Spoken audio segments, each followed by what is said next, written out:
And it's another day when there's a paralysis in the streets and folks are not able to get where they need to go, do what they need to do. And this is directly because of the high fuel prices. I mean, we can call it something else, but that's exactly what the reason is. So today, off the roads again, and we're having a conversation about what the problem is and how it needs to be solved. In the hot seats of the Situation Room at this time, Kevin Mubadi is the chair of the Border Association of Kenya, and he's in the hot seat with us this morning. Good morning, Kevin. Good morning. Karibu sana. Asante. Also, Joseph Karanja is the chairman of the Kenya Independent Petroleum Distributors Association, KIPEDA, also here with us this morning. Good morning. Morning to you. Welcome, gentlemen. Thank you for being with us today. We're going to be looking into some of these things. We're at fever pitch now and things don't look really good. There is no consensus in terms of how this can be sorted out. So when it will be, we're going to get insights this morning. But before we do, Dennis is going to welcome you with today's proverb. Let's get into the mode of conversation. Yes. He'll tell you where it's from. We'd love to get what you think about it. So today we are in Gabon, a country that is considered to be the lung of the continent or the world pretty much because of the forest cover that they do have in the country. Also in terms of nuclear energy that the world now is rushing towards, right? They have a natural nuclear reactor that is just given to them by God. Exploration is going towards topping that and having that into their grid system. They are also heavy on fuel resources because they have that and they're mining it and using that as well to push the economy. But the proverb that we have this morning, a fool looks for dung where the cow never browsed. A fool looks for dung where the cow never browsed. Joseph, how do you interpret it? Oh, thank you very much, first of all, for having me here. And I feel good. It's a very good and very strong proverb. Yes. Because that is exactly maybe where we are. Because when you expect something which you never worked for or is not supposed to be there, you can't find it. Yeah. So when you are looking for a smooth life in Kenya, flowing production, and you never planned for it, you never invested in it, then I think you are living in a lie. You're living a lie. Yeah. Kevin, how would you interpret it? I think it shows that someone who looks for things where it isn't. Maybe there's nothing there, but you are pretending to look for it, believing that you can find it, and yet it is not there. You know that it's not there, but you are trying to pretend to find it. Yeah. Well said, well interpreted. Is there a solution that's being sought for the fuel crisis in the country that's not there? And are we looking and saying, okay, there's a solution, but we can't find it? What is going on? Let's come from your point of view, Joseph, first of all, with what we see going on. There was hope that after this long meeting, easily 4 hours of a meeting, that they were going to come out of it and say, okay, you know what? The transport industry has said we're going to go back. This transport is just not matatus. Kevin was in that meeting, the one earlier in the day and then later on. And the hope was that, okay, they're going to come out of this and maybe we're going to see a reduction. Because let's not get it twisted. A reduction is what is being sought after. These prices are too high. We're not saying, oh, come and tell us why. The prices are too high. Why is it not possible from a fuel distributor's point of view? Why couldn't we get an answer yesterday? Thank you very much, and a very good question. I personally have been in this industry for a long, long time. And when some of these things, some of these policies were being, set up, I could participate here and there. And there are things that we talked about. There are things that we even proposed. Even when you hear about public participation, there are things which are aired. There are things which are, presented, but they are never taken seriously. They are not implemented, such that now for us, we're just seeing the results. We are just seeing the fruits of ignorance, the fruits of just putting other people's ideas aside, So I'm not very surprised, and I still don't see a lasting solution unless things are overhauled again. Yeah. Because this is a matter of we have very, very, very sharp people, very good educated. We also have very good policies if they are handled properly. But the people that we have are the problem. They don't want. They want to do everything for their own interests. Which people? Now the office, the managers. They whatever they do, they just want to to put their interests at the front, such that now when it is time to reap the fruits of what we did, because it did not start yesterday. No. This is just a result, and the government is finding itself between a hard place and a rock. The problem did not start yesterday. It's about the people who are there. When you're given a position like that one, and you want to make yourself comfortable in that one, then maybe you leave it. Sometimes somebody else comes, because we are in a changing world. Then he may not manage it the way you visualized it, and then one thing after the other. Here we are now. Kevin, yesterday you attended the meetings that we saw how all that ended. The cabinet secretary spoke, and immediately after that we saw that gentleman who spoke and said, we did not agree on this. What happened in the meeting? Why have two sets of information from the same meeting? Okay. I was there, although I left earlier because I had some other engagement before the completion of that meeting. But we had discussed about the reduction of fuel, and there are some negotiations that were in there where the members of the matatu operators were saying that diesel should be reduced from 246 to at least by 30 shillings. And they were looking at options now. What option do you have? The government said we can only reduce it by 8 shillings. And where we'll get that money, we'll have to increase the cost of kerosene. But when you look at kerosene, I think the kerosene used in Kenya is about 5 million liters per month.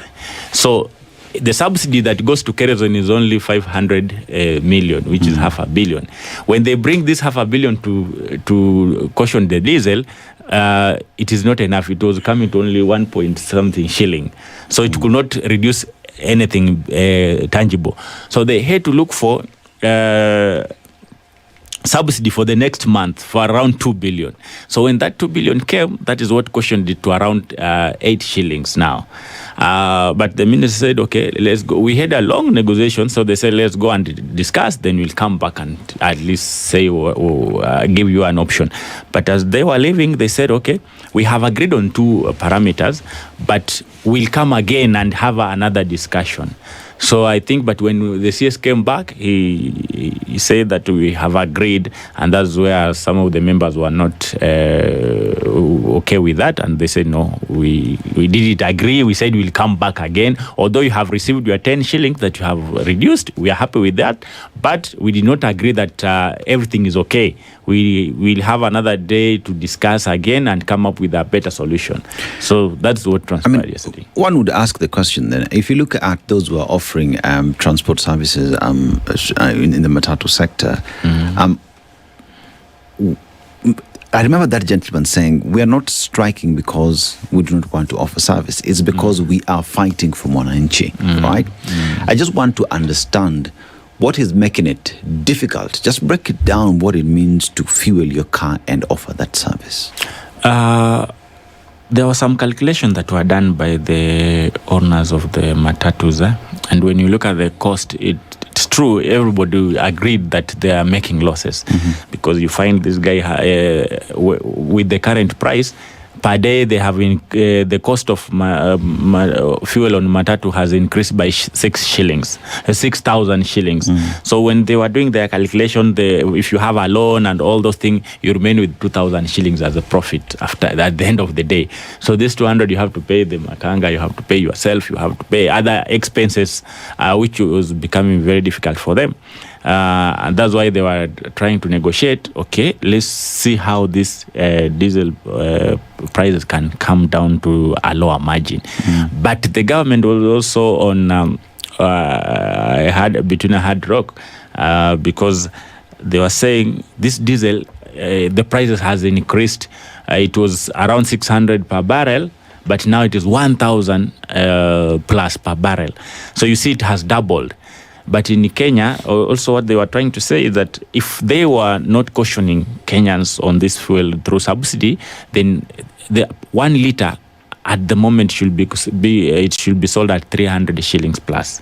So, but through the caution, that's where it came to 246, because the barrel, they answer to Google last month, it was going at 600 USD. At the moment, it's going over 1,000 plus. So that is where the challenge is. Do you think it's justifiable reasoning? Logically, that now that they're buying oil at $1,000 a barrel, and before it was $600 a barrel. So if they hadn't cushioned that, we would actually be in an even worse place plus. At 300. Does that make sense to you? Do you think that that's a justifiable reasoning? Logically, with the open-minded, it makes sense. Okay. But when we look at the government now as a father, then sometimes it might not make sense to some people, because people want more from the government, want government to caution them. That's why they were saying, I remember a gentleman said that you have a baby and the baby is very hungry. Then you have food, but this food you are to share between a baby with another person. So whom will you choose? And even Wazir said, I will first of all give my baby the food to eat. So it is. The government is finding it is between two different lines that are very heavy for them to carry. I want to bring in Joseph. As Gipeda, as individuals who distribute petroleum in the country, I want to look at the taxes and how easy is it for you to do your business. Are taxes high for you to run your business? Is it the reason why today we see the cost of fuel over the roof? Precisely. It is about government taxes and levies, which goes up to about 58% of the cost, of the price. Yeah. That is why you find even other neighboring countries who actually, you see, the companies which are operating in Uganda, Tanzania, Rwanda, most of them are headquartered here in Kenya. They are the people who import the product. And then they decide, no, with Kenyan taxes, it's too much. Let us sell it to the neighbors, such that now the product that is in Uganda is the same product here. But then now to export, to sell the product to the neighbors, now they don't incur those taxes like Kenya. So Kenya, everything, the setup is just suspicious from the origin, from the start to the end. So Joseph, I would be right. They're the same people. The MD here is the one who will decide what will be sold in Uganda. It is the same product. It came with the same ship.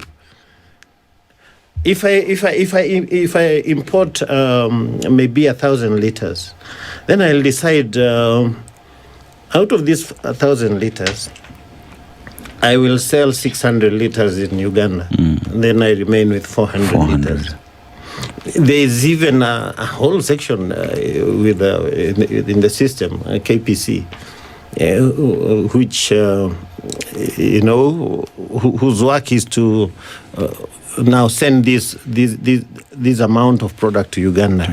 No, I won't sell mine here. Let it just go. So they are the same people. Yeah. We are dealing with the same people. So, Joseph, I would also be right to say, or to assume, let me assume, because I'm not a professional in that space, that we all agree today. You are asked to Google, you Googled, and it's fact that it went up from 600 to 1,000, right? Mm-hmm. We agree cost of crude has gone up. Mm-hmm. But the reason why we find ourselves at the pump spending more is based off the law that was passed that has put in place levies that in turn makes fuel in Kenya expensive. That the solution then that we are all seeking is that the cabinet secretaries, together with the president and parliament, sit down, review the levies, and automatically the price of fuel will go down. Exactly. That is what should happen.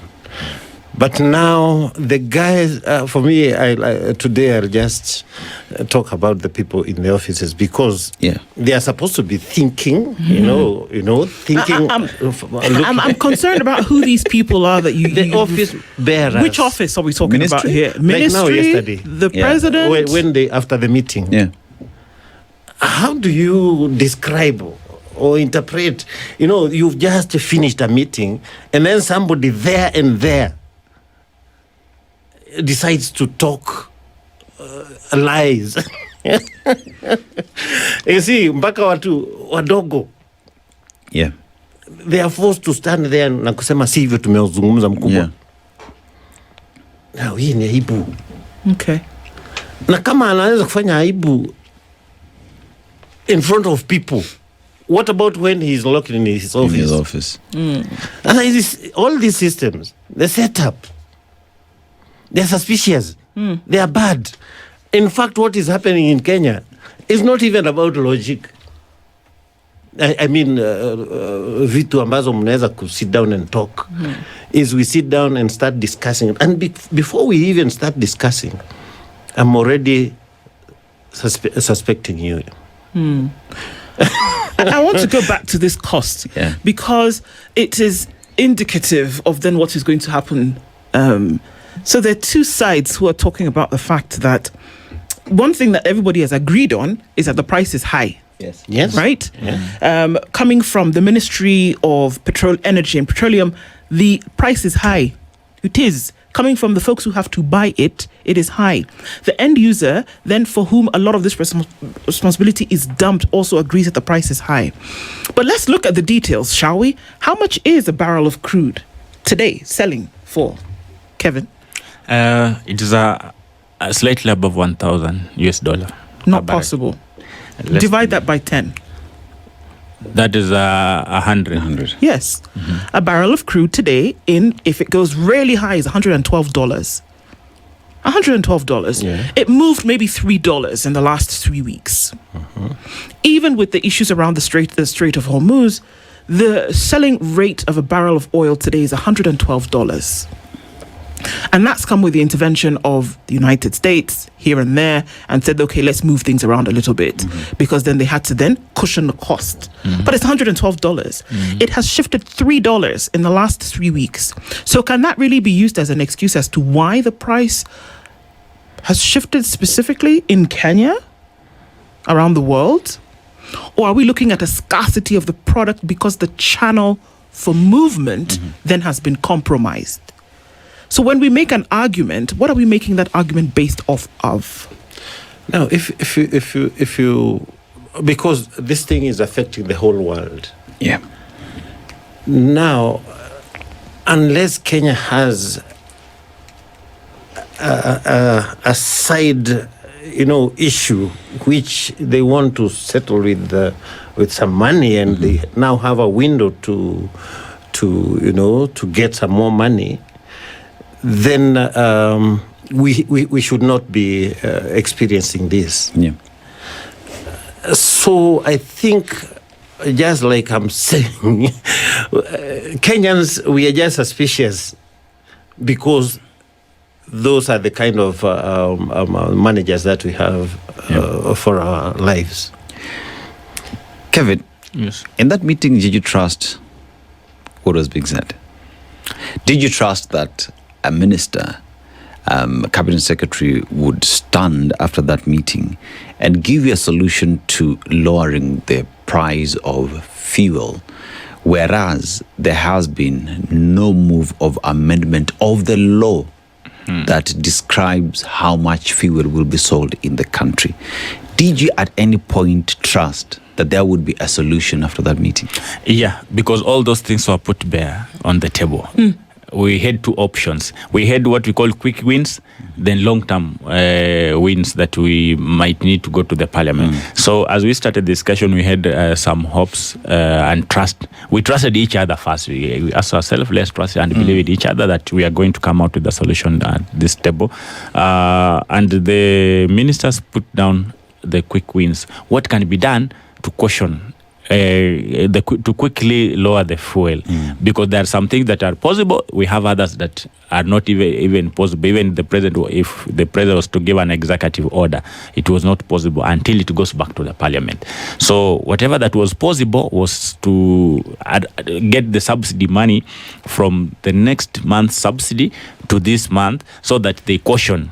That is quick wins. That was then a quick the next, in your assessment. That was a quick win. Yes, that to wait until June 14th. No, not until June 14 to get a subsidy as per yesterday, the 10 shillings that they brought. Yeah. That was a quick win because they had to get some money from the subsidy of next month to this month. That the month that was supposed to subsidize the fuel for next month, it was brought back to this month, at least to get the 10 shillings. Then the long term was now to get the parliament to amend some acts to ensure that now if they can remove some taxes for fuel to come down. Yeah, but we were looking at what can be done now so that the people of Kenya can enjoy lower fuel cost. And you didn't find anything.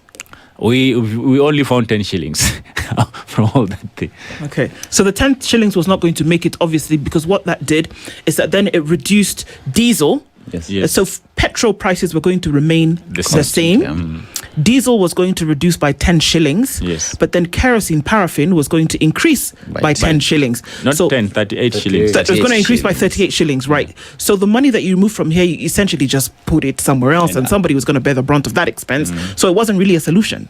It wasn't a solution. You sat for hours and came up with not, because it was not a solution. It was not an answer to the problem that Kenyans are having today, where we are saying, excuse me, it is too expensive. Let me let you into a reality that was being faced by folks yesterday. The people who would normally pay 50 shillings from point A to point B were now being asked to pay 150. That people who were paying 30 shillings were being asked to pay 120. A vehicle that you would normally pay 350 shillings for was being charged 1,200 yesterday. That was the reality.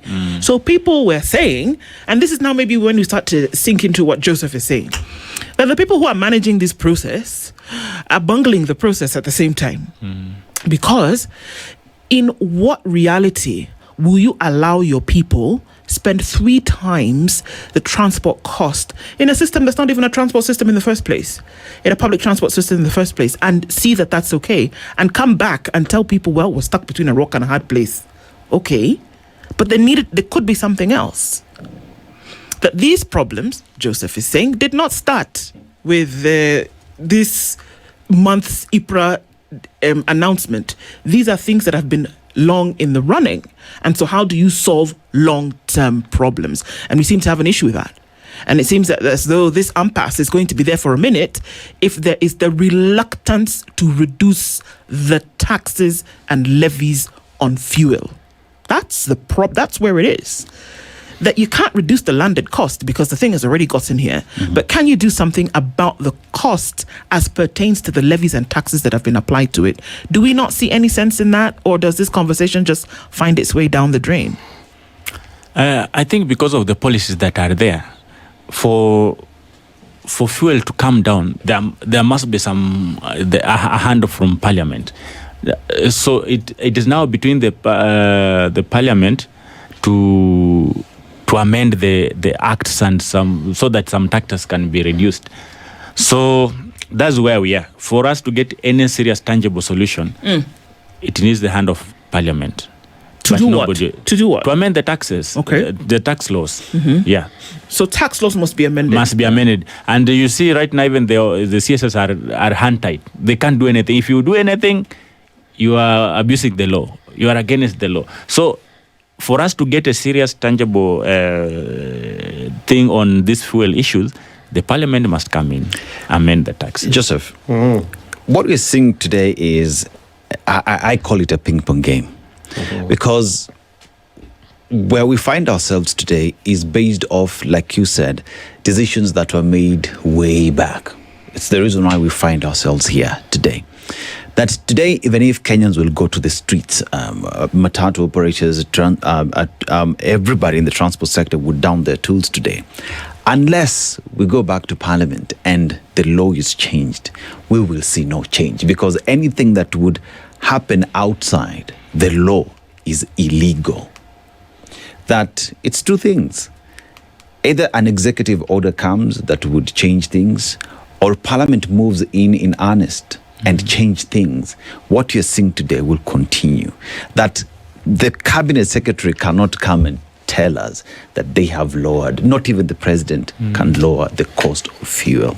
And this is what the system is trying to do, because I saw a press release last night, very late.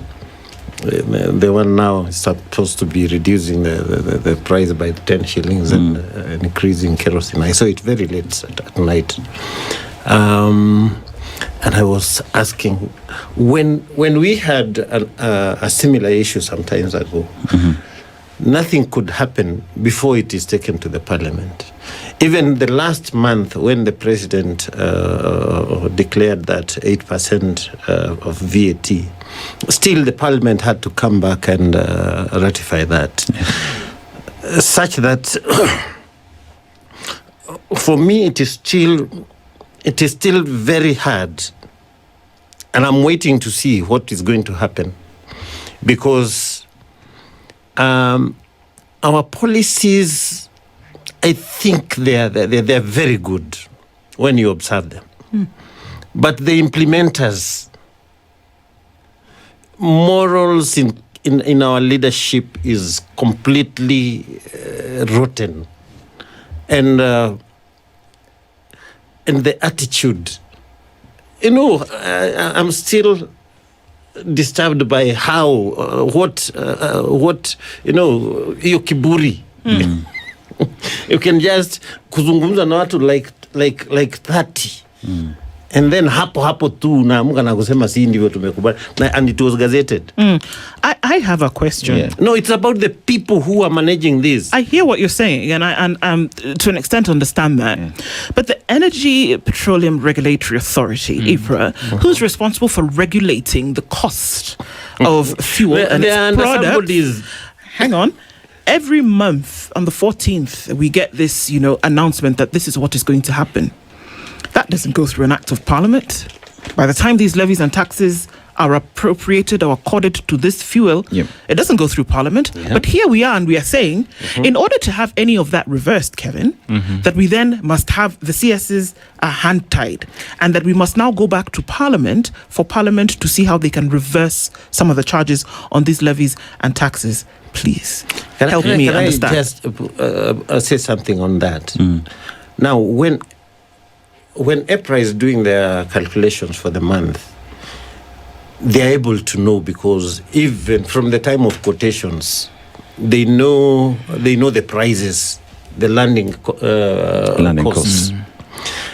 But you may see, whenever on the 14th, they even release some prices very late. It is not because they didn't know the prices, but it is because they have to engage other forces so that they are given a go-ahead. It is not about the policies.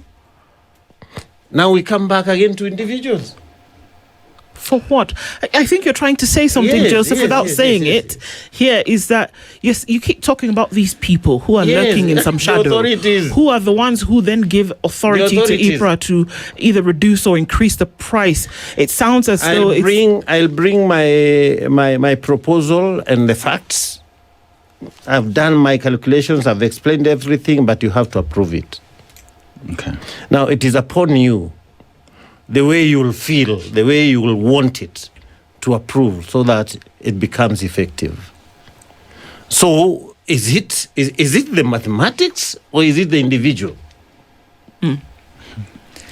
Kevin, we've noted that the Boda Boda Association has not joined the shutdown calls.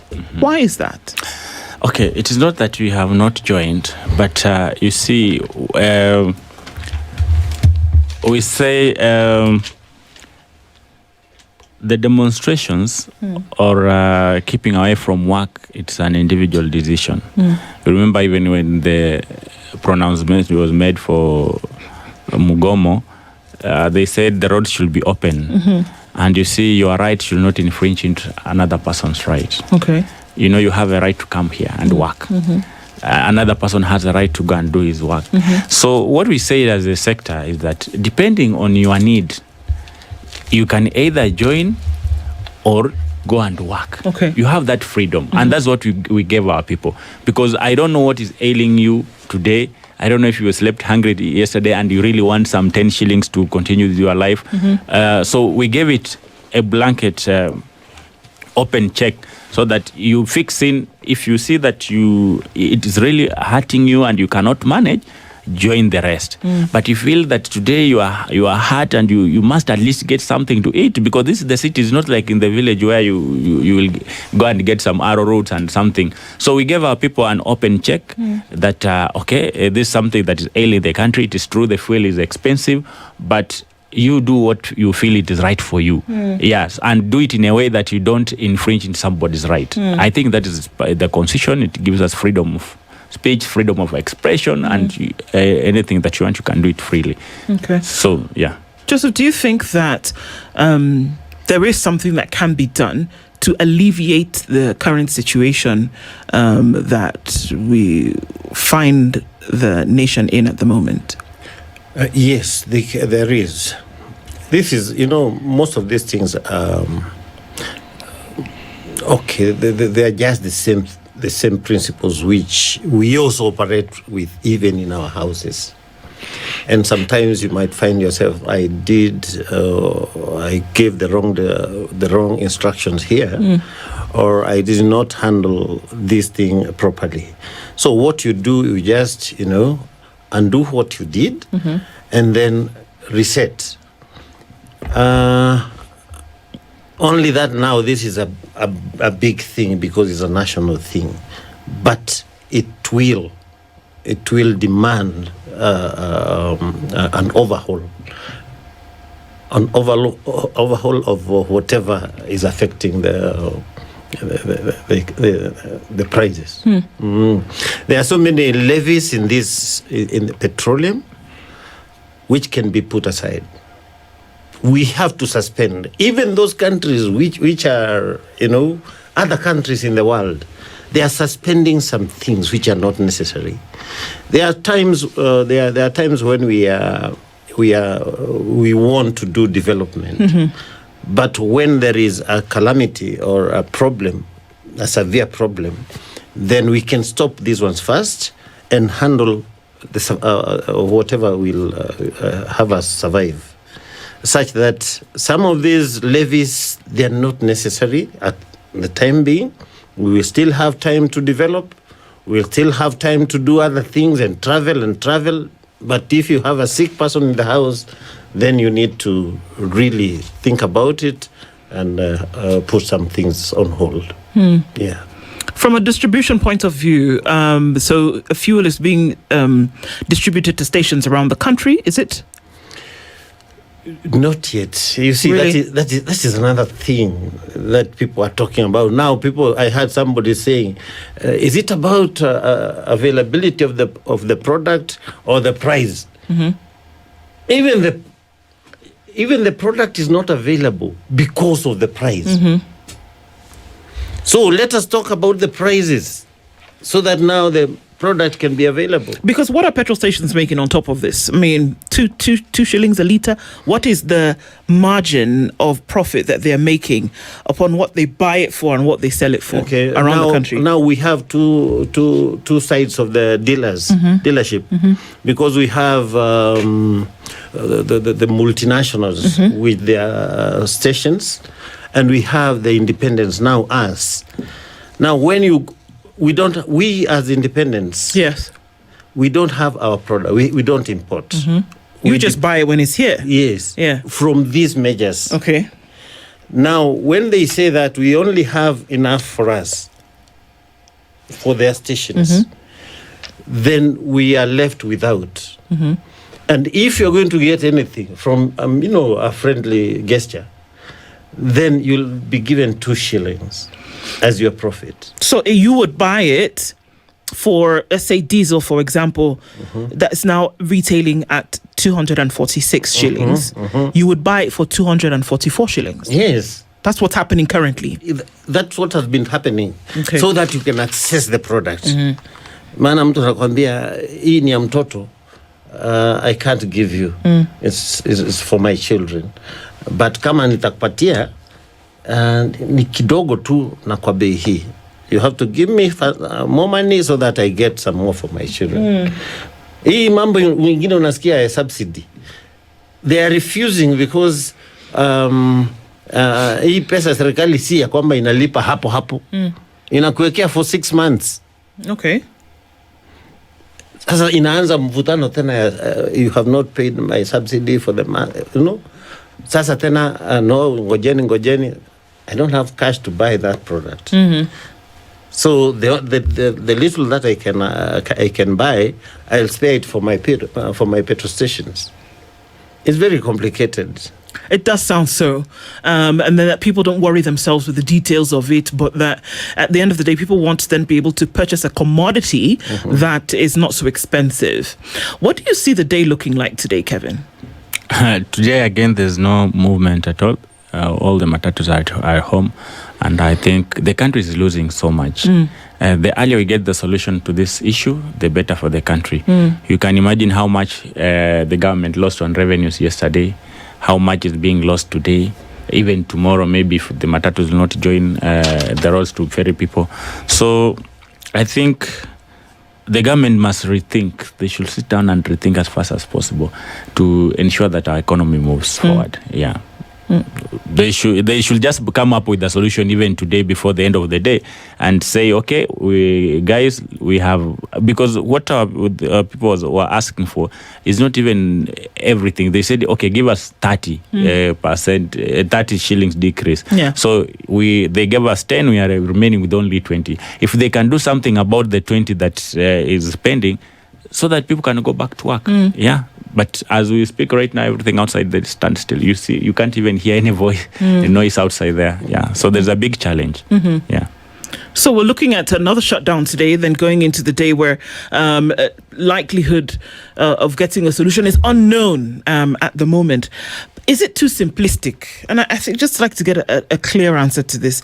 Is it too simplistic to imagine that those involved, the stakeholders, would then come out and say, well, you know what? We can suspend levies. We can reduce taxes, because this is the problem here. That it is not the cost of fuel that's the problem. It is the levies and taxes that have been applied to it that then double the cost plus some on top. So can something be looked at? Because, I mean, one of the things that came out clearly is that, well, if we take away the 25 shillings that's on the road maintenance levy fund, then how are we going to maintain your roads? And there was the answer to that, well, you're not maintaining them anyway, so you might as well take that out so that we're at least down 25. You only have 5 more shillings to find after that. It sounds simplistic. But the reasoning behind this is, if the road maintenance levy fund, well, I mean, we're being told that some of that money is used to build the Rironi Mau Summit Road, but that one of the main reasons that we were told is that there are potholes in roads, that roads will not be maintained if you remove 25 bob. I reckon if you take the 25 shillings from the RMLF, you only have 5 shillings left to find that folks are saying, you can find it here and there. Nip 4 shillings at the pump and you can be down to 18 shillings.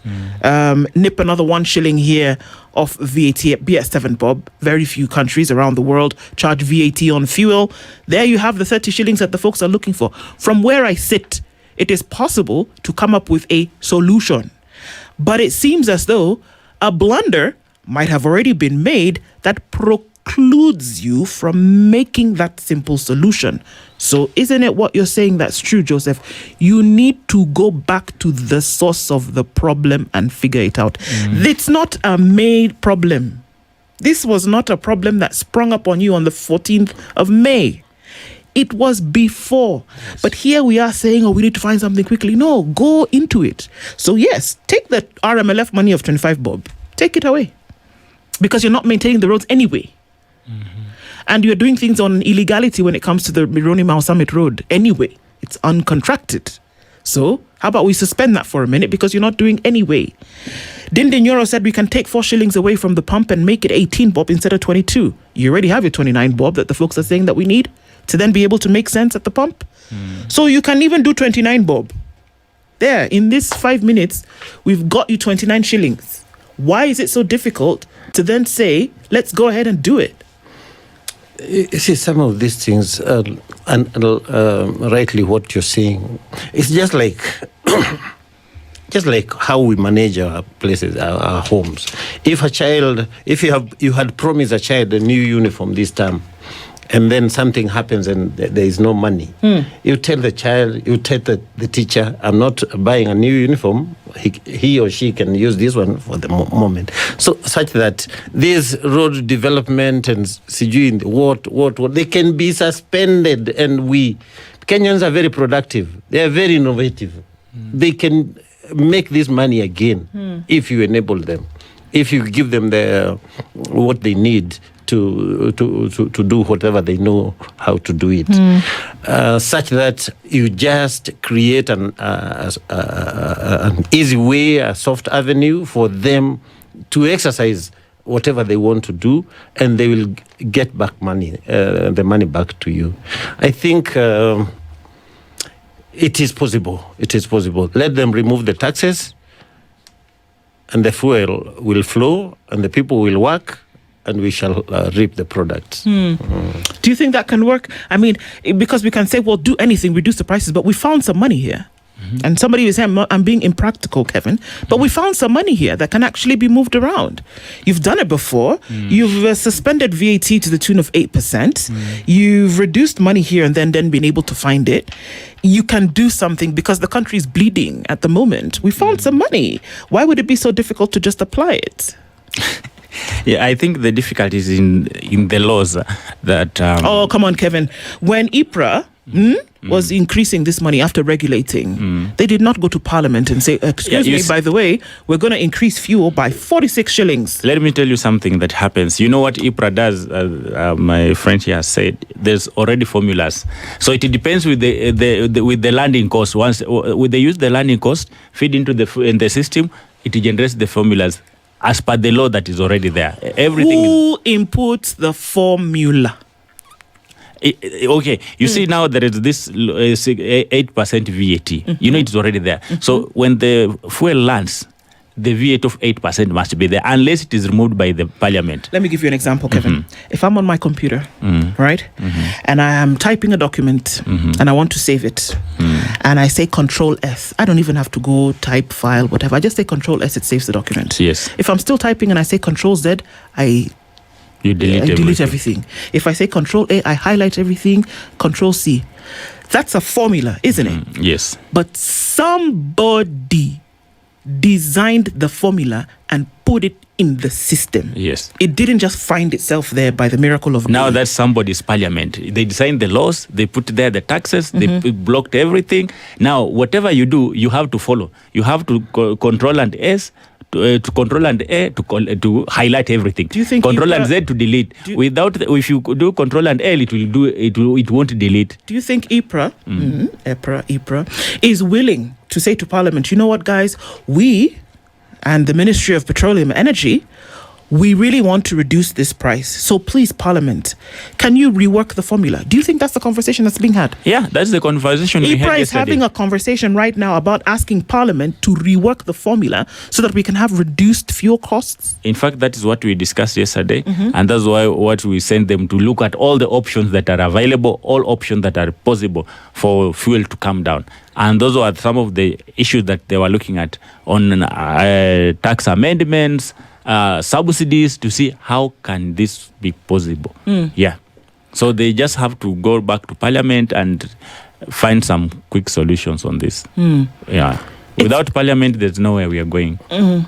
You see, if it was like before, when the boss says, now I want this thing to work, and you are given, it is thrown on your table like that, then you have to. But when, on the contrary, when you come with facts and present them to your boss and tell them, now this one is becoming hard, is not working. Now you approach the problem from two different sides. Now, if EPRA, like what I read from yesterday's statement, now if the minister had been told, don't go beyond 10 shillings, that is what I'm asking. There is somebody who is pulling the puppet strings so here. When the and this is the person who needs to decide what needs to happen. Now, at the end point, you find that people are, it's like they are sensing ya kwamba kuna kitu hapo, kuna mtu nyuma ya tent hapo, ule ambaye ana pull the, such that hii kitu ndio sababu haiendi. Na tutaenda. Tusimamishe kila kitu mpaka yule yuko nyuma ya tent atokeleze.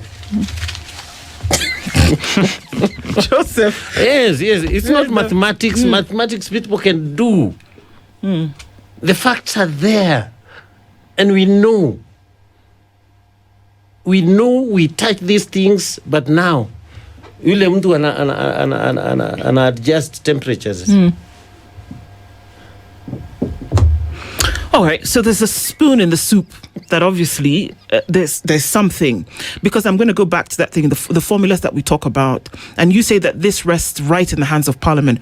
But then if IPRA, if the folks who are actually regulating this thing, because what you're telling us is that all they do is that they say, okay, in the month of May, landing costs 117 shillings. All right, they put it into the system, and the jukebox goes, and then this is the amount that you get out. And the only way to change that, they basically saying that IPRA they can't do anything about it, because if Parliament doesn't come in and do the magic that Parliament may do, that IPRA has their hands up and there's nothing that they can do about the regulation of this price until Parliament comes in and says they need to reject the formula. Parliament. Now, do you think IPRA is saying, you know what, actually, it's really tough for Kenyans at the moment? And if that was the case, why would the CS Treasury yesterday say, you know what, we actually have to ride out this wave of difficulty until IPRA comes back on the 14th of June and tells us how things will change? Why didn't he say, let's ask Parliament to tell IPRA what to do? Why? I don't know why he said that, but I think he was also trying to, he has his mandate up to where his mandate reaches. So when he say IPRA, I think IPRA now is the one to advise the Parliament on, because that is their mandate to regulate fuel. And if they find that now the landing cost of the fuel is very high and the Kenyans cannot afford, yet there are some taxes, I think it is IPRA to advise the CS for petroleum to talk to the Parliament so that Parliament can amend some laws and remove the taxes that are there that are affecting Kenyans. But all in all, I think what we are looking for is a solution, and we gave the government time to go and look for those solutions, and we are hoping that by the end of the day, at least there must be something. If they came down to 10 shillings, I'm sure they can come down again to whatever margin that is available that will be acceptable to all the members that were there. Yeah. Okay, so what does it look like from your point of view today, Karanja, in terms of what will happen? We know the roads are empty at the moment. Folks are still hoping against hope that, there will be one vehicle that passes by, and that could be imagery for, we hope that there is something that somebody's having a conversation about and saying, come on, guys, bring the thing down. And this is just fuel. It could be something else tomorrow. But we're also seeing that the reaction of Kenyans today is a compounded reaction about a number of things that they're just not satisfied with. Fuel is just one of them. If this is not dealt with, the possibility of other things now coming out then is very high. You see, once the prices, once people start using these prices, it will affect every other area of the economy. And the worst thing that is going to happen, and is going to happen, is that once those other areas have been affected, even if you adjust this price, unga itabaki ikiwa juu, mandizi itabaki ikiwa juu, fare itabaki ikiwa juu, everything. Yeah. Such that now, these people should be dealing with this thing very carefully. Because leo hii, kisiagi ikipandishwa bei, do you think that itarudi nyuma? It won't. It will be tough. Bei ikipandishwa haitarudi nyuma. Wewe teremsha bei ya diesel, lakini zile vitu zingine zishakuwa affected. I hear what you're saying. Such that now I think we need very serious people kwenye hizi controls. Yes. We're looking, Joseph Karaja today is looking for the man behind the tent. And he's insistent that there's somebody else who needs to come out into the open and tell people what's going on. We can sniff. We can. He's the chairman of the Kenya Independent Petroleum Distributors Association. Kevin Mubadi is the chair of the Border Association of Kenya. Have been our guests this hour. It's day 2 of a nationwide shutdown. Let's see what happens. There seems to be some conversations that may be happening in the back room. Hopefully they come to the front of the stage. Asante sana, gentlemen, for being here with us this morning. Good morning. This is the Situation Room, the only way to start your day.